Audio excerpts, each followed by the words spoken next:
নমস্কার, হাতাখুন্তি জমজমাটি রান্নাঘরে আপনাদের স্বাগত জানাই। চলে এসেছি একটা নতুন রেসিপি নিয়ে। প্রথমে গ্যাস চালিয়ে কড়াইটা আমি বসিয়ে দিচ্ছি। এবারে কড়াইয়ের মধ্যে বেশ কিছুটা সাদা আর সরষের তেল আমি ঢেলে দিলাম। তেল গরম হয়ে গেলে এর মধ্যে কেটে রাখা পেঁয়াজ, রসুন, আদা, কাঁচা লঙ্কা আর দুটো শুকনো লঙ্কা দিয়ে ভালো করে আমি ভেজে নেব। নরম হওয়ার জন্য এখানে আমি 1 চামচ নুন দিলাম। যখন এটা লাল হয়ে ভেজে আসবে তখন আমি এটাকে পেস্ট করে নেব। অন্যদিকে কিছুটা মাংস নিয়েছি, চিকেন। এখানে চিকেনটা ধুয়ে তার মধ্যে 1 চামচ নুন আর অর্ধেকটা পাতিলেবুর রস দিয়ে আধ ঘন্টা মতন এটাকে মেখে রেখে দেব, যাতে করে মাংসটা আমার তাড়াতাড়ি নরম হয়ে যায়। এবারে মশলাগুলোকে একটা মিক্সার জারের মধ্যে নিয়ে আমি এটার একটা পেস্ট তৈরি করে নেব।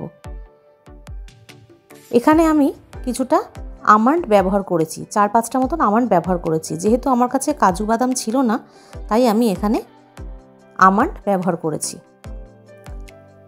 গরম তেলের মধ্যে এবারে তেজপাতা আর গোটা গরম মশলা দিয়ে কেটে রাখা পেঁয়াজগুলো দিয়ে সামান্য নুন দিয়ে ভেজে নেব।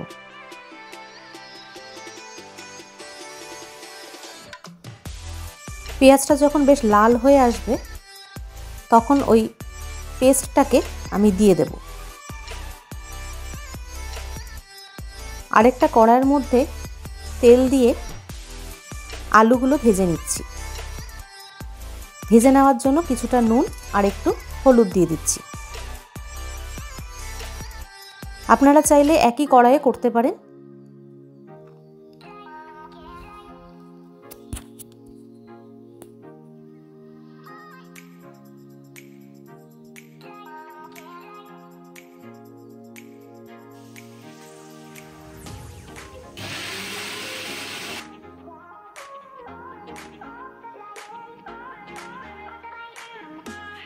এবার এই পেস্টটাকে দিয়ে ভালো করে আবার নাড়াচাড়া করব।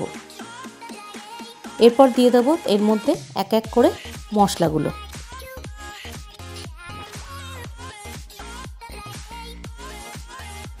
প্রথমে আবার কিছুটা নুন দিলাম, হলুদ, 2 চামচ মতন কাশ্মীরি লঙ্কার গুঁড়ো,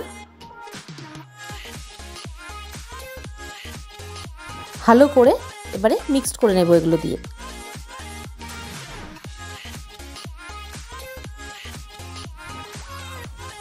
এই রান্নাটাতে আমি কিছুটা মৌরি ব্যবহার করেছি। যেহেতু মৌরির গন্ধটা আমার ভীষণ ভালো লাগে, তাই আমি এখানে মৌরি ব্যবহার করেছি। আপনারা চাইলে সেটা নাও ব্যবহার করতে পারেন। একটা টমেটো পিউরি করে আমি এটার মধ্যে ঢেলে দিলাম। যখনই মশলাটা থেকে তেল ছাড়তে শুরু করবে তখন আমি এই মাংসগুলোকে তার মধ্যে দিয়ে দিচ্ছি। মশলাটা আমার ভালো করে কষানো হয়ে গেছে, তাহলে কাঁচা গন্ধটা মশলা থেকে বেরিয়ে যায়। এরপর মাংসটা দিয়ে ভালো করে কষিয়ে নেব। গোলমরিচের ঝালটা যেহেতু আমি একটু পছন্দ করি, তাই এর মধ্যে আমি 1 চামচ মতন গোলমরিচ দিয়ে দিয়েছি।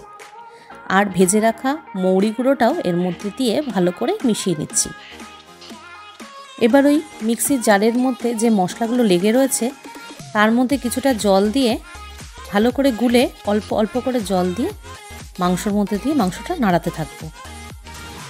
মাংসটাকে আমি চাপে ঢেকে ঢেকে বারবার করে নাড়াবো। যেহেতু মাংসটা একটু কষা রাখবো আজকে, তাই একটু ঢাকনা চাপা দিয়ে আমি এটা রান্নাটা করছি। এবার ভেজে রাখা আলুগুলো দিয়ে আবার ভালো করে মিশিয়ে নিচ্ছি।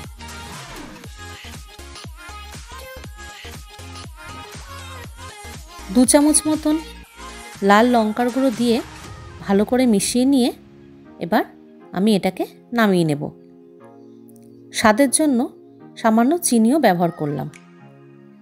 আপনারা চিনির বদলে গুড় অথবা বাতাসাও ব্যবহার করতে পারেন। এবার ওপরে কিছুটা গরম মশলা ছড়িয়ে একটা বাটির মধ্যে ঢেলে নিচ্ছি।